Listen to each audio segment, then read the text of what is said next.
नमस्कार दोस्तों। पड़ोस में कीर्तन था, मुझे भी पहुंचना था, पर घर का काम निपटाते थोड़ी देर हो गई। खैर मैं पहुंची तो कुछ कीर्तन मंडली की महिलाएं भजन गा रही थी। मैं भी माथा टेक कर पीछे ही बैठ गई क्योंकि आगे जगह नहीं थी। मैंने सोचा कि चलो कुछ देर ही भजन कीर्तन का आनंद लिया जाए।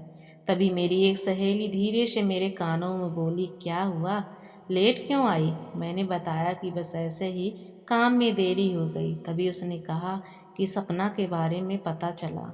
सपना हमारी ही बिल्डिंग में रहने वाली एक महिला है जिसके पति की मृत्यु 6 महीने पहले हुई थी। मुझे लगा शायद सपना को कुछ हुआ क्या। तभी मेरी सहेली ने बताया कि सपना बड़ी चरित्रहीन है, सब उसके बारे में बातें कर रहे हैं। मैंने कहा क्यों, क्या किया उसने? मुझे ऐसा लगा कि जैसे वो मेरे इसी प्रश्न की प्रतीक्षा कर रही थी। एकदम से बोली कि कोई आदमी उसके घर कुछ दिनों से आ जा रहा था और सुना है कि परसों उसकी शादी है।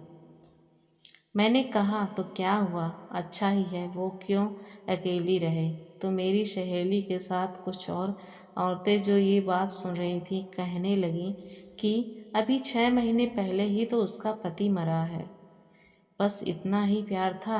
फिर ये कहकर ऐसे वैसे मुंह बनाकर बोली कि चलो हमें क्या, उसकी ज़िंदगी है, जो चाहे करे। मैंने कोई जवाब नहीं दिया क्योंकि सब औरतें उम्र में मुझसे बड़ी थीं। पर मैंने सोचा कि जब ज़िंदगी उसकी है तो उसे जीने का अधिकार भी है, तो उसका है। हर इंसान को खुश रहने का हक है। अगर किसी महिला के पति का निर्धन हो गया है तो क्या उसकी पत्नी भी हर पल मरती रहे उसके गम में? वो जिंदा होकर जिंदगी से दूर क्यों रहे? एक स्त्री होकर भी हम अगर एक स्त्री के संवेदनाओं को ना समझें तो ये हमारे अस्तित्व पर प्रश्न है। हम सब के पास एक ही जिंदगी है और इसे भरपूर जीना हमारा अधिकार भी है और कर्तव्य भी। उड़कर छू लेने दो उसे अपना आसमां, कि यहाँ सबको अपना अपना एक अलग आसमां बख्शा है उसने। धन्यवाद दोस्तों, फिर मिलते हैं।